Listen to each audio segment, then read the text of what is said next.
Afternoon, everybody. Welcome to the Wigan Athletic Stadium, just hours before Wigan Athletic kick off on Matchday 5 of this season's Europa League against Zulte Waregem here behind us. Delighted joining Neil Rim and myself this afternoon, none other than Eamonn O'Keefe. Welcome along, Eamonn. Thank you for joining us.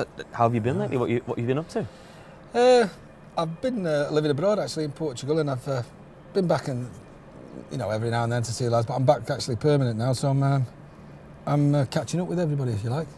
And tonight to be Wigan, to be playing in Europe from where I played from, it's very hard to actually comprehend. It's very hard for me to think about it, but fabulous, absolutely fabulous. Still keep, as I suppose every footballer does on their former clubs, you still keep an eye on the results. You still try and follow them when you can. Yeah, I think wherever you've played, you tend to look in the paper and always keep an eye on the clubs you've played for. And Wigan, there's no exception at Wigan, and just delighted to see that they're steady. And unlike obviously when I was here, it was there was a hectic time and selling but I mean, to look around the stadium now, fabulous.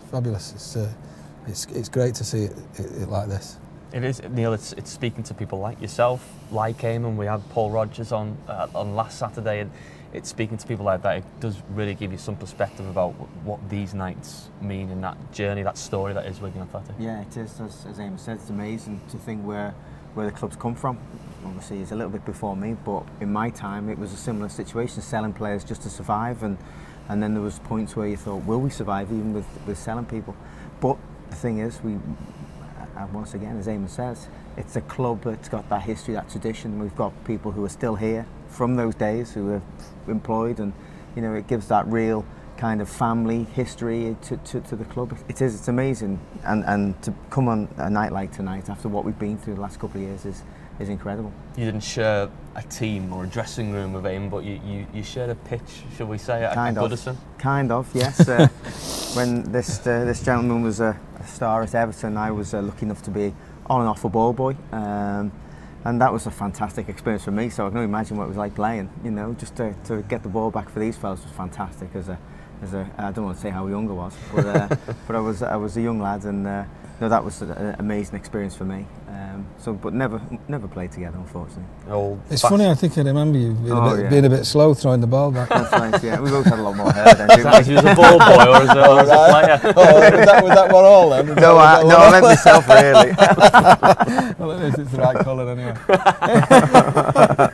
What about tonight then, Neil? I mean, it's penultimate group game against the team we played on match day 1, and as the sort of interesting side story tonight is that by the time we kick off, Rubin Kazan and Maribor have finished their game out in Kazan, so we'll kind of know where we are and whether or not 3 points takes us through to the knockout phase. Yeah. It's a very nicely poised evening. Yeah, it is, and that works well for us, doesn't it, to be able to know that going into the game. I think it's a bit of maybe not gives an advantage, but it's nice to be able to think, well, we've got to go out and win this game, or a draw is enough. I think obviously everyone will be looking to get a victory tonight. The game over there, it's a tough game for us. The weather was terrible. I think everyone who went or saw it on telly, saw the rain. It was just constant all day. Pitch held up okay, but it didn't help with the style of football that both teams wanted to play. I thought we got a credible draw out there. It was, as I say, it was our first adventure into Europe, particularly abroad. And I thought we did well, and it's kind of set us on our way really. But on the back of that and what's gone since, I think they'll be looking to get a victory tonight. So whatever happens at an earlier game, I think we'll be keen to get a good victory and make sure that things are sorted. It's great to see him, and the club really embrace the competition. I mean, the teams that we've taken on, Zulte Waregem, Rubin Kazan, NK Maribor, they're pushing at the top of their respective leagues. So European football is kind of a norm for them. They'll experience it year after year. But for Wigan Athletic, we really don't know when these opportunities, these experiences come around again. It's great to see how well they've tackled that situation and put themselves in such a strong position. I think, just going with what you said there, I don't believe you can go out and look for a draw. I don't think it's in. I've not been in any changing room where they said, let's get a draw today. It's you go out and put whatever you've got on the table, don't you? And if you go a couple up, you might be a bit sensible and say, let's keep the ball a bit more than the norm, and let's keep hold of it, and because we've won it, we've got it in our back pocket. But other than that, I think we've got to go out and be who they are at home. and believe in themselves, and I think they'll get the just reward. Yeah, it's not an English thing, is it, to kind of sit and hold out and get what we can? It's like the England team suddenly plays 5-3-1 or whatever the hell we play 4-4-2 and we adapt to whatever's the strength of any team. And I just think that's the best thing to do, and go at what we know. Absolutely. As opposed to changing around for anybody or allowing. Of course, for the exceptional player, you might change the odd, a marker on them or something like that. But other than that, you've got to just do what you've done all year and try and get out there and get at them. I mean, they are weak. They are the Belgians, and I was going to make a joke then about chocolate, but I won't. Yeah, I've got a soft sense. Oh dear me. I know. How long are we in? 5 minutes? Right, well, it was nice. No. Very different side tonight, we expect. I mean, that game out in Bruges seems an eternity ago now. Yeah. The conditions on the night were appalling. The pitch wasn't in the best condition. It won't have suited Zulte as it didn't suit us at the time. So it's going to be a very different game. And looking at the form that Zulte are in recent weeks, they're unbeaten. I think it's in the last 6 games. They've won the last 3 on the bounce, so that they're coming into tonight in real form, and we're expecting a tough game. It'll be a tough game. I think after the first couple of games, it looked as though they were the team that were going to struggle, but since then they've really pushed on in the European games and domestically as well. They look a really good side now. They'll be looking forward to tonight. I think they'll be surprised by what we've got here, this pitch, this stadium, the surface is fantastic. So they'll want to get the ball down and play like they showed towards the end of that game, passing it around. So it will be a tough game for us. We're going to be, tested, I'm sure of that. But if we can start bright, I think that's the big thing in European games. If you can start brightly, get a goal ahead or put them on the back foot, I think then, the game can be ours. But if we don't get at them early, give them a bit of confidence, they'll fancy it here, that's for sure. Right, well, let's hear what Owen Coyle had to say ahead of tonight's game. He and Leon Barnett were on hand on Wednesday afternoon to face the media for the pre-match press conference. Here's what the gaffer had to say. We knew at the outset what the challenge would be, and we're certainly enjoying that. And the players have been absolute credit to themselves. We're certainly disappointed to lose our unbeaten record at home on Saturday, but it's a game we could easily have won. We'd certainly enough chances to do that. But they're a joy to work with. They're a great set of players, and they've a fantastic opportunity tomorrow night to try and win a tough game against a very good side, I've got to say, in Zulte Waregem, but a side that we certainly believe that if we're at our best, that we can win the game. So, that'll be all credit to the players if they're able to do that. Owen Coyle previewing another European game for Wigan after you touched on it at the start, Eamonn. European nights in Wigan, well, they don't come around very often at all. It is part of that surreal trip, and it's a far cry from when you joined the club back in 1981, Division 4, Larry Lloyd and all that. Yeah, I mean, it's believing it, isn't it? To just say Wigan in Europe tonight, it's just believing that and I suppose that's right through the changing rooms and right through the club itself. And having that belief to say it doesn't matter where you're playing and what you're doing. You can only put out your best, and obviously I'm sure they've done a little bit of homework and realised what these can do, and I'm sure they can play a bit. And you have to be on your top mettle, and this is the kind of nights that you dream about playing football, isn't it? This is what you want. And I'm looking forward to the game immensely.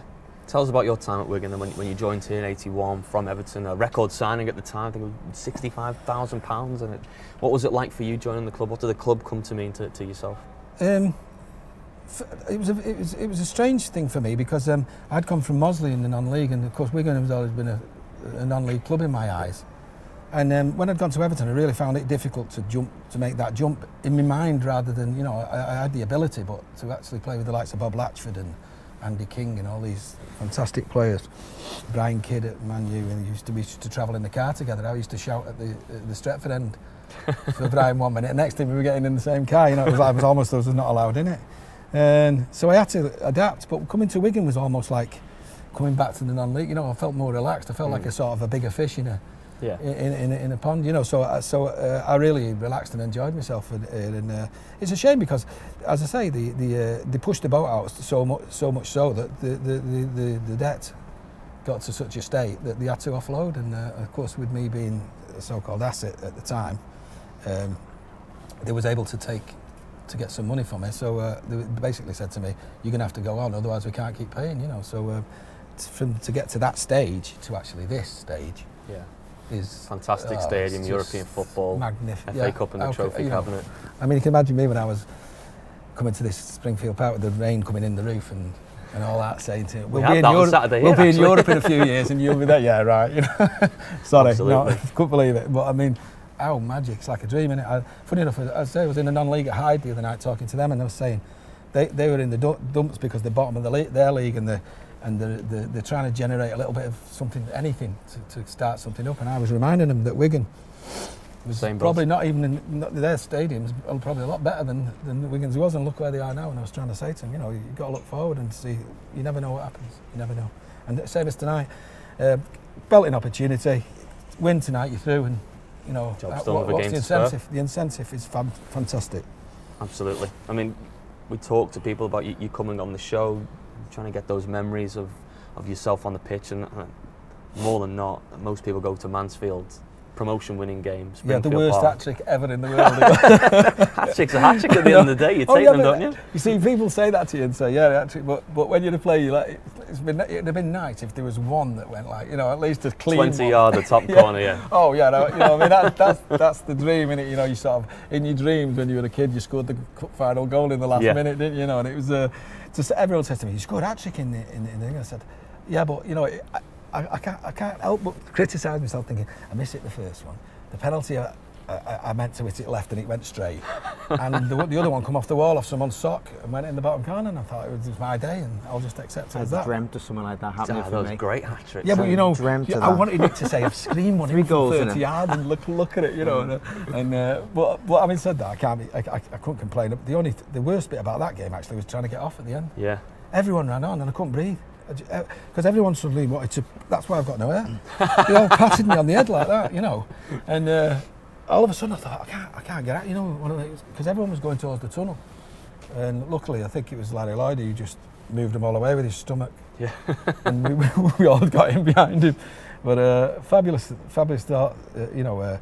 Again, they all ran on the pitch, and never in this world would I dream that we'd just got promotion. And they've got a brand new stadium, and you're in Europe. It's on the back of very, 8 years. very difficult to, but so delighted, brilliant. What was Larry like? Just getting a sense of the character in that dressing, because you've got Alex Cribley and Graham Barrow who are still here, of course. What were those guys like? What was Larry like as a manager? Do we have to say the truth? Well, Alex Cribley does in the programme like, tonight. You used to say to Les Brad, and we've got to go. We're training it. We're training. You get up here. So hang on, every match in the country's off. It's like, no, we're training. When we get there, he was in the pub. Training in the car park. No, we're having a drink. He said, I just thought you might have a bit of stick at home with the missus, so it'll take you to training. Les come from Nottingham, you know. So yeah, he put him up for the night. So yeah, but. He wasn't a great tactical laddie, and of course there was Harry McNally as well, who's for me is probably the funniest guy I've ever met in football, you know. Fabulous bloke. But Graham Barrow, dead steady lad, dead all right lad. In fact, at one stage I was managing Cork in Ireland. He was going to come over there, or we'd had a chat to one another, but he decided he was going to do the assistant with Harry at Chester, if you remember, and then his career took a different way from there. So Cribbers, he was sent. I mean, he's been here forever as well. Yeah. Dear me. Dead steady lad. All of them were. And when you get a promotion-winning team in that, there's a decent bunch. You know, you have to have 8 or 9 that you're going to get. It's the characters. It is, isn't it? Yeah. It's more than the football itself. I've always said if you dropped me in a changing room and another one, you could tell which is the winning one. You can tell which is the, you know, there's like you just feel it. You can feel it. The atmosphere is, yeah, it's just a different. And winning a couple of promotions, same as at Blackpool. I think as my career changed from here, the nicest bit was as well. I was managed to keep under this secret of whether it was in Saudi Arabia and everything, because that was a big issue for me. Yeah. And everybody usually wants to talk about it, apart from I get a bit fed up because. You said it 1,000 times, yeah, I've said it 1,000 times, but it was a very strenuous time for me at the time. On a serious note, but on a funny note, you know, my mates, in case anyone's wondering what I'm talking about, the Prince sort of took a fancy to me, and I'm trying to think, this is a television that's going out and I'm not too sure what to say, and I had to involve the FA and everything, because obviously I had no allegation. I only had an allegation, but I didn't have any proof. But I was certainly not going to go back there when they were talking about chopping heads off for homosexuality, you know. So it was a very, very trying time for me, and I remember coming back and I still thought every time someone knocked at the door, you know. And so that's the other side that happened to me. But that was before I actually made it to Everton and Wigan and all that. So I managed to keep that quiet right through the career, because you can imagine the stick I would have got at the board. I think it might have been them pink boots I was wearing. No, but it was a very trying time. But I managed to shrug that away as well, you know, and I had a great career in the end through football, you know. Well, it's that, and there's 101 stories as well from Eamonn's career. I only wants to play football. That book as well. You must be very proud of as well that you've brought out now that we can read these stories, and there is 101 stories in there, isn't there? If my well, she won't be because but if my teacher was ever, my English teacher was watching, I didn't honestly write all. You know, no, you know, it's achievement. It's one of them things, you know, yourself where you think, well, these others have wrote, you know, and of course everyone kept saying to me, well, this sounded a bit. I said, yeah, but there's more to it than that. There's more to it. So I went to Portugal to live, and I sat down and I set off, and I did bit by bit and phoned a few people up, and they reminded me of some jokes and some stuff that we used to do. And in the end, it's fabulous to just see it like that. You know, I'm not caring if it's a bestseller or whatever it is. It's an achievement. You know, I did it. I got it out, and it's fabulous. And so where am I looking? You know what it is. Buy it. When's your book out then, Neil? Oh, I've got a few years. More of a pamphlet, mine, I think. It's a while off. Coming back to tonight, we spoke about cribbers in the dressing room and Graham Barrow as well. It's those little pearls of wisdom sometimes when you've got players in there who are new to these experiences, new to a promotion push. It can be so invaluable. Just a quiet word in the ear for people like Lee Nichols, for example. Could be a home debut in the Europa League for him tonight. Probably will be after Scott Carson was ruled out. Just good to have those characters, somebody who knows the club, somebody who knows what it means to the fans in the stands, and get that message to the players. Yeah, you know, those lads have been here forever. You know, Graham managed me, and Alex was a physio when I started here as well. So they've been here and been around this, and they know all the same kind of things that Eamonn, where it came from, this club. But you've seen with what, you know, Callum McManaman, and there's an example of how Graham's helped him along, and you know, that kind of experience of being there, done it, and knowing what it takes to take that next step and to become a regular in the first team here. And it's something that the lads have got to do. They've got to listen to these fellas. They're not just old men who are telling stories. They're actually been there, done it, and know what they're talking about. And they've wrote the book in many well, that's it, and written the book. That's right. And you know, when I was coming through, I was lucky. I had fellas, Terry Butcher, Paul Cooper, people like that. A lot of the fellas Eamonn was talking about at Everton, Howard Kendall, people like Colin Harvey. They'd say things, and you know, you're daft if you don't listen. So these lads will suck it up, and hopefully they take all their knowledge that these fellas can give them. I think Graham's got a calming influence as well. Yeah. He's got this thing about him, Graham. He always has, even played when we were on the pitch. He was tough as nails, but he didn't go around saying that. He just knew, you know. And quiet assassin. Well, the tough ones don't say anything. They just. But Graham also was. Everything he did was in a calming way. But he meant, you know, when he meant it, he meant it. And I think he'll get that message across quite easily to some of these young lads here, that to say, you know, you don't need to be screaming and bawling, but you need to be nice and calm and get the job done. And I think that's what they'll do today. Well, it's the young lads, and it's the guys who've come into the squad as well during the summer. One of those is Chris McCann, of course. He's settling into life very nicely at the club. We caught up with him earlier in the week. He played in that first game, of course, out in Bruges against Zulte Waregem. Here's what he's expecting from the Belgian opposition tonight. I think they're a very difficult team to play against. I think we've seen that when we played them over there, how they passed and moved the ball, and they have a lot of good quality. As we've seen, Hazard was a top player. You know, you can't afford to give him too much time and space in the ball because they will hurt you. So we're expecting a tough game, but you know, the incentive's there for us. If we go and win, you know, we can progress into the last 32 of the competition, and you know, being at home as well, we've been really strong bar Saturday. You know, so I think it's there for us to, you know, go on another run and, you know, another unbeaten run at home. Chris McCann there talking over tonight's game at the Wigan Athletic Stadium. I'm delighted to say that joining us for the final part of our show is the head of media from Zulte Waregem.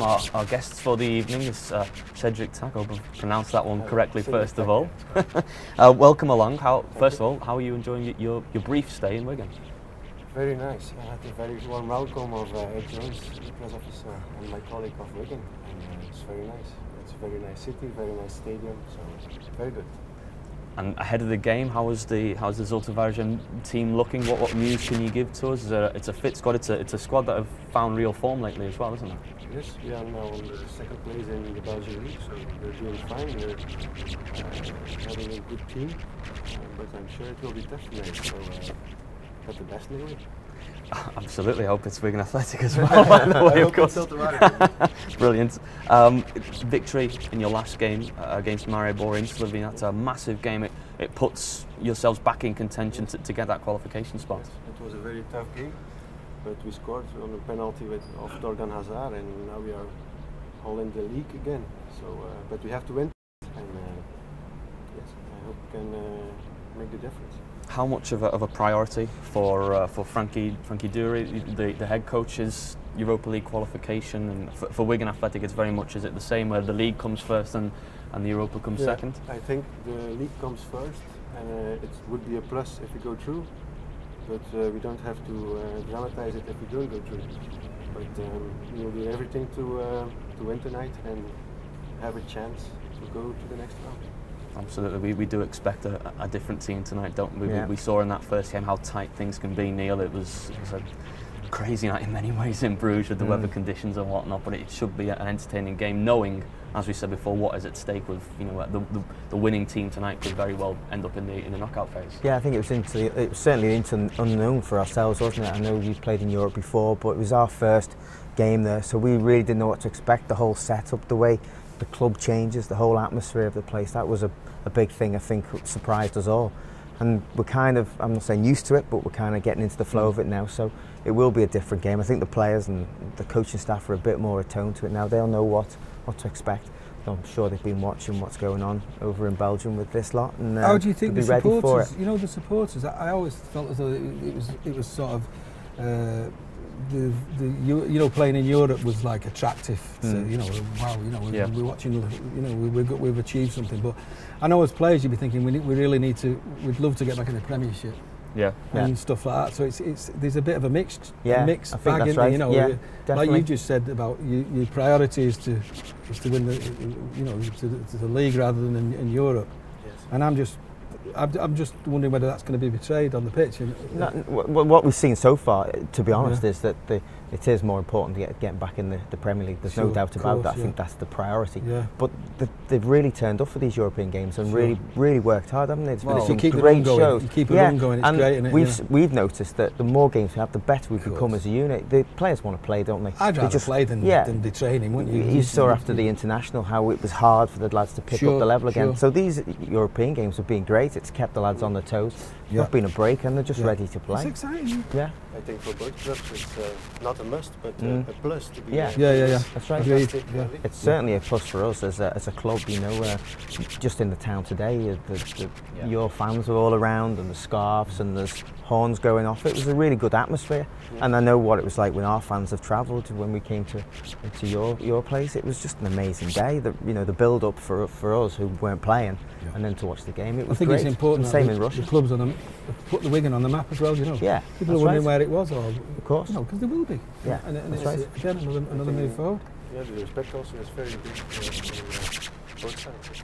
How many fans can we expect from Zulte Waregem tonight then, Cedric? How many are making the trip over? 600. We expected 600, but already heard that there will be a little bit more. So 650. Some people that come last minute. So it will be very nice. I heard they will be there, and they will have all the side here. So it will be fantastic. So there'll be a noisy bunch of fans then. Yes, we have very noisy fans. It will be nice. What was the initial reaction then when the draw was made at the start of the season and your name comes out next to Wigan Athletic? What was that initial feeling? What did the club know about Wigan Athletic? You have to be honest, it's not the biggest name, but the reaction was directly that we have to have respect. They won the FA Cup. That's not something you do in 1, 2, 3. So the respect is very huge, and we've seen in Bruges that it's very close. So it will be fantastic tonight, I think. Yeah, there's a lot. You get caught up in the feeling for tonight. It's European action. It's the Europa League. It's a great game to look forward to. At the same time, Eamonn, there was a setback for the team on Saturday. Defeat to Brighton here at the DW Stadium, as it was named then. It's Wigan Athletic Stadium tonight. Derby County on Sunday. So, you know, tonight there's a couple of sort of bonuses to be had from it, a chance to get back on track, a chance to go into that game against Derby with the right feeling, and also that feeling of maybe progressing in the competition. So it's a pivotal game in many ways. Yeah, I think when you've gotten beat, it is important to get back on track if you can, and this is a good opportunity to do that, because to go forward, and actually if they can manage to win tonight and actually go forward, that itself breeds confidence as well, and you're probably looking forward to Sunday like you wouldn't believe, because you can't wait to get back at it again, and I think that's what will happen in the end. But up against a very tough opposition, and it's going to be a matter of all hands to the pumps. But what can you do better than a home game? You can only produce your best in front of your own supporters, and if you can do it, great. I also think you are the favourite tonight because you only lost once here this season, so you're playing mind games now. Yeah. You're trying to get that on whole trick. That whole trick. No, Do you know that microphone's not working, don't you? It is a big game for us. We turn it off when anyone says anything. Particularly after the weekend, and obviously, well, not obviously, but I think the manager will change a few players and maybe rest a couple and try a few different things. It gives them the opportunity after the defeat at the weekend to stake a claim for Derby at the weekend. So it is a big game. Final thoughts before we jump to the game. Sorry, it's a big Derby game for yourselves at the weekend after this one. That's right. Is it back in the Pro League? Against Kortrijk, I'm sorry. It's an important game, and for the fans, we will have a lot of them going to Kortrijk, so it will be another tough game. Final thoughts then, guys, for tonight's game. Neil, what are you looking for from kick-off tonight? I think it'll be a hard game. I think it really will. I think they'll come and they're back in it now and think they've got a chance of going through. I think we feel as though we probably think we've got a good chance as well. It all depends. I think if we start brightly and really get amongst them, I think that'll put them on their back foot.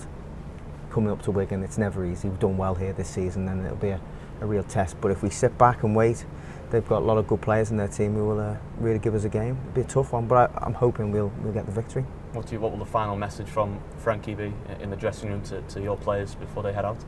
Phil? Keep calm, but try to have chances. We have to score, so we don't really have to attack. Bright start in. I think that's bright start, but I also think it's a key factor that they have to win. That they have to win, because there's a time in the game when you can say, listen, we don't have to chase this, and we can hold on to this for a little bit, and the longer it goes on, they'd have to send people forward, and maybe sneak something later on, and then it can be all over. But I wouldn't. I don't think we need to go all hands to the pump early doors. I think it can be nice and calm early on, especially to half time. I think if it's 0-0 at half time, we've got a great chance. Great stuff. Well, we don't know what the score's going to be tonight, of course, but we're going to see if we can preempt it with a little game of penalty shootout. Well, not really penalty shootout, because we are some way away from the goal, and with the floodlights not on, it might be a little bit tricky. But Eamonn and Cedric, you're going to take part in our end of show game. Neil's conveniently pulled up in the week. Is that right, Neil? You've had a pre-match injury. Pulled the hamstring yesterday. I didn't have warming up, so. No, don't worry. You don't need any warm-up. It's our usual game where both will have 5 attempts to see if they can score in the goal behind us, which will be just in front of the Zulte Waregem fans tonight. Neil, seeing as you're injured, you can help me move the desk. Oh yes, of course. Off camera, so these two guys can. Well, you think they might hit it? No. Right, it's up to you guys. Who wants to go first then? We need to take this. I'll take that off you then, Eamonn. Let's take that from you. Thank you very much, Eamonn. If you want to, as the Show me how it works. The Wigan Athletic man, you're our representative tonight. So. Yeah, I get your way now. Okay. Yeah, I get your way. Right, so Eamonn, you're going to go first, is that right? I'll take your jackets. Go. Jackets off, look at this, they mean business now. And you can either do this out of your hands on the deck. Left foot or right foot, Eamonn, what's it going to be? Good luck, man. You've got 5 goes. It's for a right foot, and I'm left foot. No excuses, come on. Neil, you can give a few tips here, you scored last weekend. I'll leave him to it, Paul. That's not a bad start. Not a bad start at all. He's got the distance on it. Well, I tell you what, from some of our early efforts, Neil, that's not bad. Like better. Groundsman's not happy. Cedric, it's all on you now. The pressure's on. There's no pressure, Cedric. So what's pressure? Pulled a little bit. It's not made for a left footer, I have to admit. We knew. So 0-0, 1 go each.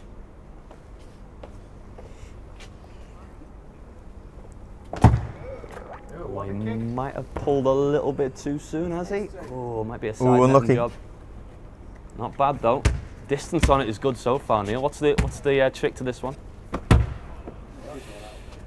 Need a bit of pulled again. a bit of side on that. For those of you who saw Paul Rogers at the weekend as well, he obviously came away without hitting the back of the net whilst we were on camera, but managed to hit a hat-trick afterwards. So he says. Terrible. So you say, Another Paul. one just a bit too soon. Third go for Cedric. Oh, It's a bit better. it's not bad. It's looking good as well. Oh, unlucky. It's not easy with the left foot for Cedric. It's never easy in a suit. Can I do it on the opposite side? We've not got that long, I'm afraid. That's what I thought you were aiming at. That's got a chance. Not bad. That's not bad. It's got a chance. I It's think going it's in. going. It's 1-0 to Latics. Good shot. Now I start to kick low. Oh. I don't know. It's tight. It has straightened up. Oh, Unlucky. You have to do this one with your left foot then, Eamonn. It's up to you. Last go each now. Yeah, do it like that. So one go each. It's 1-0 to Wigan Athletic. This could see you off this. Oh, again, Unlucky. it looks good. It's got the distance on it. Not quite It's enough. got the bend on it though. It's for an equaliser, Cedric. You need this one. Concentration. Oh, again, it's just pulled to the right. So 1-0 to Wigan Athletic. I think we'll take that this evening. Thank you very much. Thank you to you, Eamonn, and to Cedric for joining us. Thank you also to Neil. Thanks for joining us as well this afternoon on Matchday Live. You can join us again on Sunday afternoon. As for this evening, as for this afternoon, of course, through the game, Neil and myself will be on just before kick-off on Latics Play with full match commentary live from the Wigan Athletic Stadium. You can follow us on our Cover It Live service as well during the game. And of course, all the post-match reaction will be for you waiting on Latics Play. Thanks for joining us. Enjoy the evening and join us next time on Matchday Live.